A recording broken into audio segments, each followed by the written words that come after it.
Hello, I'm Brian Tracy, and one of the most shocking things I ever heard came when I was a young man, and someone said that you're where you are and what you are because of the way you think. You're where you are and what you are because of yourself. If you're not happy with where you are and what you are, it's up to you to change yourself. It has nothing to do with what's going on around you. Well, I couldn't believe it because, like most people, I was in love with my excuses. I had my parents and my childhood and the way I was destructively criticized, and I had my problems at school and all the difficulties I'd had growing up and so on. I had 1,000 reasons and excuses why I was where I was and what I was and not doing very much. I was broke and living in my car and had flunked out of high school and was going nowhere with my life. But that whole idea, I'm where I am and what I am because of myself. Now, throughout all of human history, the subject of why it is that people accomplish the things they do has been studied. Throughout all the mystery schools and metaphysics and religion and psychology and psychiatry, they've studied this, and they came up 3,000 years ago with the first definition of what we call the law of correspondence. Now, the law of correspondence was written about in the ancient Egyptian mystery schools, which date to 3,000 years before Christ. Some of their books are still available and have been translated for us. The law of correspondence is, to me, one of the most amazing of all laws. What it says is this, it says that your outer world corresponds to your inner world. It says that what happens on the outside corresponds to what happens on the inside. It says, as within, so without. As within, so without. It's almost as if you're here and you're surrounded by a mirror, a 360-degree mirror that's all around you. And as you look out, you see yourself reflected back in all directions. In fact, wherever you look, there you are. This mirror reflects back to you who you really are. In the Bible, Jesus has a little line where he says, when people ask, how can you tell how a person really is? He says, by their fruits you shall know them. What this means is that you can tell what is really going on in a person's inner life by looking at what's going on in the world around them. Now, this imposes a tremendous sense of responsibility on us because the great majority of people have this idea that their life is caused by things that are outside their control. It's the economy and the politicians and their parents and their boss and their bills and taxes and so on. But no, in the final analysis, it is what is going on inside that determines what's going on the outside. But what this dictates to us is that all change in our life begins with you changing your thoughts about yourself and your world. All change, all improvement begins with a change and improvement in your thinking. So therefore, if you change your thoughts about yourself, if you change your thoughts about your potential, if you change your thoughts about your children or your family or your work, then you change your life. And this simple concept is so overwhelming, yet most people have not yet embraced it. And people who do embrace it, by the way, sometimes only embrace a little bit. They say, well, that's okay, I'll accept responsibility for changing my life in this little area, but in these other areas, they're responsible. Imagine a person goes to a mirror and they don't like what they see in the mirror. They don't like the reflection. And imagine this person then started scrubbing the mirror and banging the mirror and shaking the mirror and shouting at the mirror and demanding that the mirror change in order to change their life. I think you would say to yourself, that's a pretty stupid person. If they don't like what they see in the mirror, they should change what they're putting into the mirror that's causing the reflection. And that's the point exactly. If you want to change your life, you can't change the mirror. You can't change other people. You can't make other situations change. You can only change yourself. And the surprising thing is this, if you change yourself, your life will begin to change automatically. In this session, we're going to talk about how you program your subconscious mind. Remember, your outer world is a reflection of your subconscious programming. If you change your subconscious programming, almost without effort, your external world begins to change, so it is corresponding to those inner changes of mind, positive or negative. And this brings us to one of the great breakthroughs. It's the study of the subconscious mind. The subconscious mind has been studied and written about for thousands of pages and hundreds of thousands of books, and it goes right back to the early Old Testament. For example, there are words that say, according to your faith, which means your deep subconscious programming, it's done unto you, or according to your belief. We also say, as a man thinketh in his heart, so is he. In the old ancient Aramaic, by the way, a person's heart was their subconscious mind. Whenever you read these expressions, you realize that what a person deeply and intensely believed, what was programmed into their mind, that was the way their life was. So, if you want to change your subconscious programming, step number one is to understand how to do it. Understand the difference, first of all, between your conscious mind, your thinking mind, and your subconscious mind, which is your reacting mind. Let me give you an example. Imagine that your conscious mind is like a golf ball and your subconscious mind is like a basketball with one on top of the other. That's really the difference in size, if you like. Now, let me give you some of the characteristics. Your conscious mind thinks. Your subconscious mind reacts. It doesn't think at all. There's a lot of confusion over this, by the way, which I'll clear up as we go along. The two minds are very different. The conscious mind commands. The conscious mind commands by what it thinks and says. The subconscious mind obeys and does whatever it's told to do. The conscious mind is objective. It can look at the world and it can evaluate the world and it can come to conclusions, but the subconscious mind is subjective. The subconscious mind just simply responds to whatever it hears on the outside. And it's almost like the conscious mind is the gardener planting seeds with its thoughts, and the subconscious mind is the garden that simply grows the seeds. Another expression, we could say the conscious mind is the sculptor and the subconscious mind is the clay. In fact, your main job in life is to impress on your subconscious mind a picture, an idea, an image of what it is that you want to accomplish, and your subconscious mind simply accepts the clay, just like if it were soil, it would accept the seed of the gardener and grow the plant. Whatever thoughts that you send down to it, your subconscious mind goes to work to bring into your reality. Now here's the rule. It's thought multiplied times emotion equals reality. This is the great equation for human success. If you have a thought, like you think about the weather in Timbuktu, it has no effect on your subconscious mind.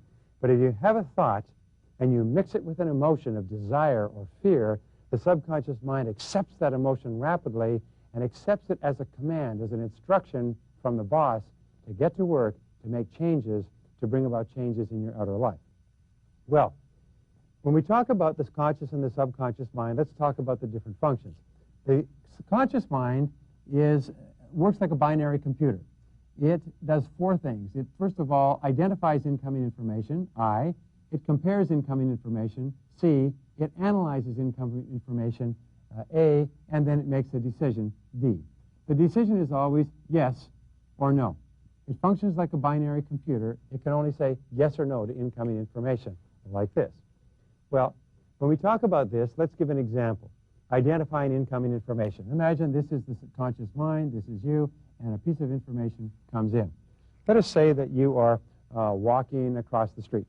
And as you walk across the street, you hear the roar of an automobile engine. And you immediately, in hearing that roar, turn to look and identify the source of the roar, and it's a vehicle that's moving down on you.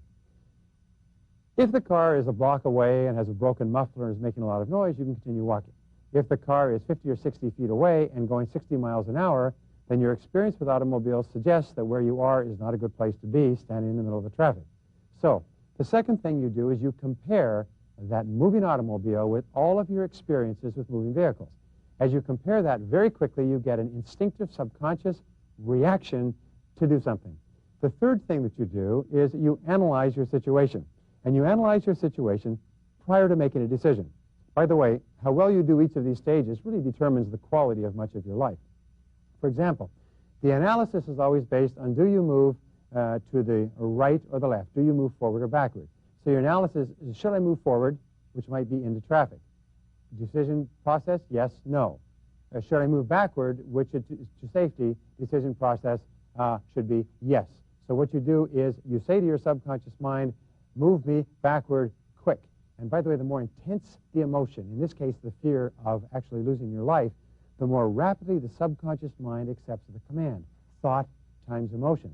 So when you see the cars coming and it's moving fast on you and you analyze your situation, you compare where you are, you identify and you decide, yes, move me back, you simply give the command and your subconscious mind jerks your whole body back out of the way. Now you'll notice that when you have a situation like this, even if you touch a hot stove, you don't have to think about it. When you have a situation like this, you give the command, and every single nerve, muscle, fiber, oxygen, everything in your body moves simultaneously like a well-oiled machine to move you in one direction or another. Many times a parent will see their child about to fall off a table, and the child will instinctively react. They will see the entire situation. The subconscious mind will function at this incredible speed, and will move rapidly to make the change. Many people, by the way, take a long, long time to change, and some people change very, very rapidly. I knew a man once who smoked for many years. He couldn't quit smoking no matter how many times he tried. He couldn't quit smoking. Tried and tried and tried and tried and tried. Finally, he went to the doctor, and the doctor did a regular annual checkup on him, and he came up with a spot in his lung, a very, very tiny spot, which was controllable, and he said this to the gentleman. He said that if you smoke again, you will die within 2 years. The gentleman took the cigarettes out of his pocket and scrunched them up and threw them in the wastebasket and never smoked again. The fear of dying was so powerful that it overcame all previous mental programming. All of the habits he developed in an entire lifetime were overcome with that jolt of the thought of not smoking plus the fear of dying. Wham, and he never smoked again. Many men and women will have an experience. They'll read a book, listen to a tape. They'll have an experience where they will change their thinking about themselves so powerfully and so profoundly that they'll never be the same again. We hope, by the way, that some of the ideas that you'll learn in these programs will give you those insights and ideas that change you in a positive way as well. Well, when we come back to this example, the subconscious mind or the conscious mind can only hold one thought at a time, positive or negative. You are continually saying yes or no to incoming information. If somebody says, you look very nice today, you say, oh, well, this is just an old rag that I put on. What you're doing is you're rejecting incoming information. What happens if somebody says something nice to you and you reject it? You know what happens is your subconscious mind says, oh, you must not be a very likable or attractive person. And what it does is it diminishes your sense of self and your feeling of self-esteem. But when somebody says something nice to you and you say, thank you very much, your subconscious mind says, ah, you must be a really nice person, and it boosts your self-esteem and makes you feel better about yourself. Whenever you see somebody doing something well, you can say, boy, I'd like to be like him, and your subconscious mind says, you can be like him. But you know what most people do? They see somebody who's successful, and they say, oh, yeah, he's probably a crook, or he's not happy, or she's probably just faking it, and so on.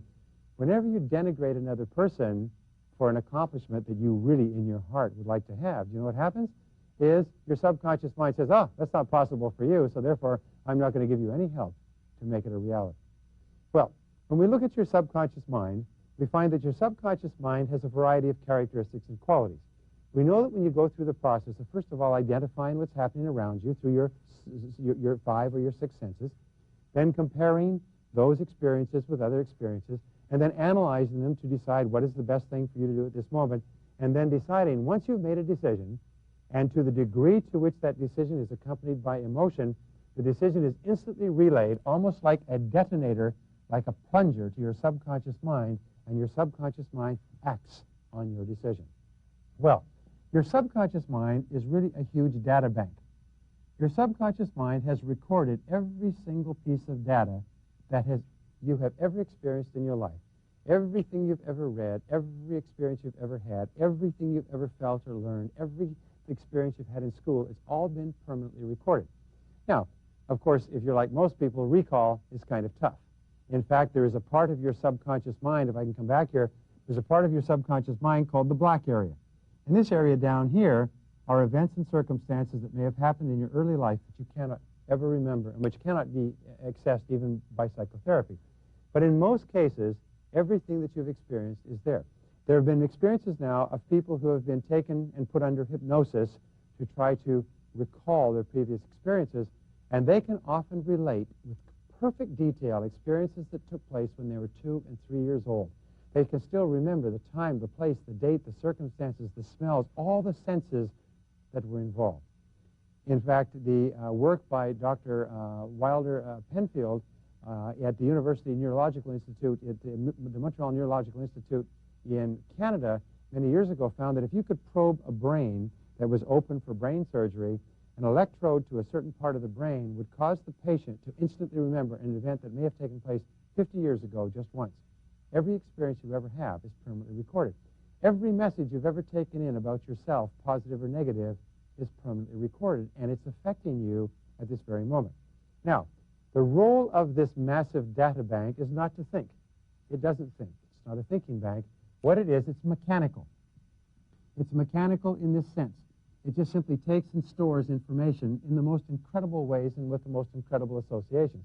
It was estimated by one person that the subconscious mind thinks and acts about 30,000 times the speed of the conscious mind. It's terribly, terribly powerful.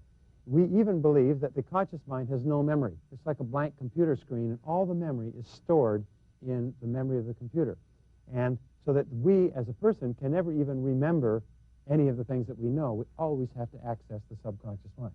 We know also that the role of the subconscious mind is to store and retrieve data. It's to store and retrieve data. In storing and retrieving data, what it does is it makes, and this brings us to the law of subconscious activity. What it does is it makes all your words and actions fit a pattern consistent with your self-concept. Fit a pattern consistent with your self-concept.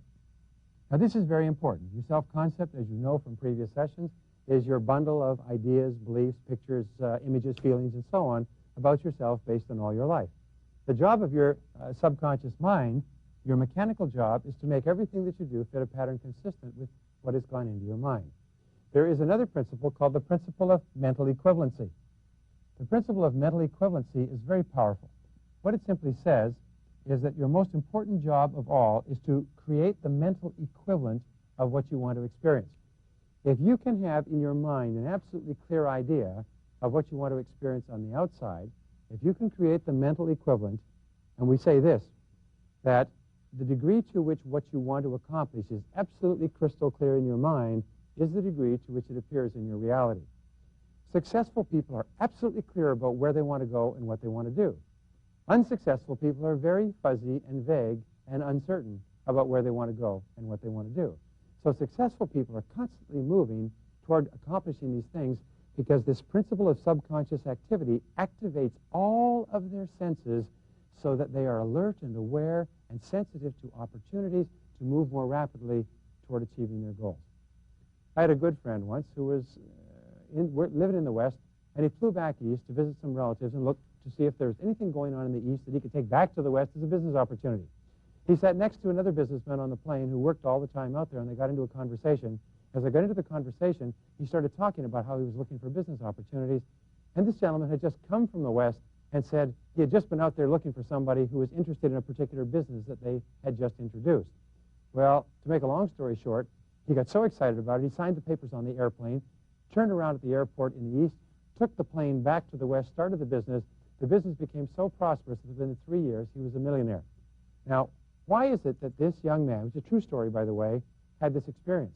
It's because he had primed his mind. His mental equivalent was to find a business in which he could be successful, and what happened was that he was hypersensitive to the person next to him having the possibility for which he was looking. So, the first principle of subconscious activity is that your subconscious mind makes all your words and actions fit a pattern consistent with your self-concept and with your mental programming, with the things that have been programmed there in the past.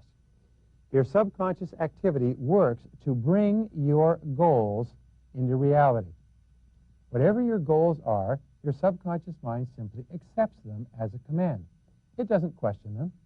And how can your subconscious mind tell what your goals are? Your subconscious mind tells what your goals are by simply looking up at your conscious mind at what you're thinking about most of the time. If you're thinking about your problems, your subconscious mind says, okay, you want problems, then what I'll do is I'll organize your thoughts, words, actions, even the words you say, so that you'll have all the problems that you can imagine. Have you ever heard the person say, no, I put my foot in my mouth, I should never say, I don't know why I did it, and so on? Well, I can tell you why you did it. It's because you were thinking about problems. You were thinking about people you were mad at. You were thinking about resentments you have. You were thinking about things that made you angry. And surprise, surprise, your subconscious mind accepts that as a command from your conscious mind and goes to work to make sure you have more and more of those in your life.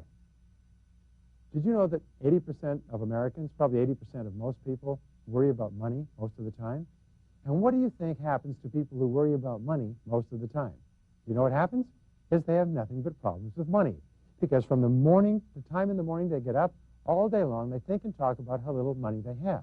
Now, if you interview successful people and you ask them what they think about most of the time, you know what they tell you? Is they think about success, prosperity, abundance, work, saving, growth, productivity, investments, returns, and so on. They're always thinking in terms of what they want to accomplish.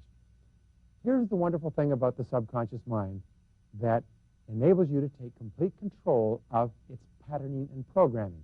The subconscious mind responds to commands, and commands are presented to the subconscious mind in two forms. Form number one is obviously affirmations. When you say positive, present tense things to yourself, I like myself, I feel terrific, I earn X number of dollars per year, I weigh X number of pounds, I enjoy superb physical fitness, I get along well with everybody, I'm a great salesperson or manager or whatever you happen to be. When you use affirmations, the subconscious mind says, okay, that's what you want, that's what you get. We call this self-image modification. The second part is visual images, or what we call imaging. That's where you imagine the results that you want to get. If you imagine the results you want to get and you see yourself walking, talking, acting consistent with it, a mental picture is a command to your subconscious mind. A mental picture is like dropping a photograph or a blueprint into the offices of a construction company and say, build me a building consistent with this blueprint. When you drop pictures into your subconscious mind says, okay, I'll go to work to build this exactly the way you present it. Because the subconscious mind doesn't create. The subconscious mind does not deviate. The subconscious mind produces for you exactly what you have told it to produce. You can change your subconscious programming by constantly repeating commands, by constantly talking to yourself in terms of what you want, by constantly imaging, and by constantly feeding your mind. Feeding your mind with books and tapes and courses and quotations and pictures and images that are consistent with the things you want to accomplish. Now, there's two additional laws that affect your subconscious mind. The first, of course, is the law of correspondence. The second is really quite remarkable. The second is called the law of concentration. The law of concentration says, whatever you dwell upon grows. Whatever you dwell upon, whatever you think upon, and the more you think about it, and the more emotionally and intensely you dwell upon a subject, the more it grows in your life. And the reason for this is quite obvious, because each time you think about a subject, your subconscious mind commits more of your mental capacity to working on that. Your subconscious mind says, okay, if you're thinking about that, you must want it. So your subconscious mind keeps giving more capacity to it, and it keeps affecting your actions, your reactions, your thinking pattern, your reticular cortex, your ability to see opportunities, so you get more and more of the things that you concentrate on. Whatever you dwell upon expands. So that's why successful people dwell upon, think about, talk about, read about the things that they want in life. And unsuccessful people dwell upon the things that they don't like, the things that make them mad, the things that make them unhappy, the things that they resent, and so on. You'll find that successful and achievement-oriented people tend to be very optimistic. What should you think about? You should think about your affirmations. I like myself. You should think about your images, the kind of person you want to be. You should think about the books and tapes that you listen to, but especially think about your goals. When you think about your goals, the very act of thinking about goals commits more and more of your subconscious mind to organizing your thoughts, words, and activities so that you move toward the achievement of your goals. The more you think about your goals, the more positive you are, because it's impossible to think about a goal without being positive.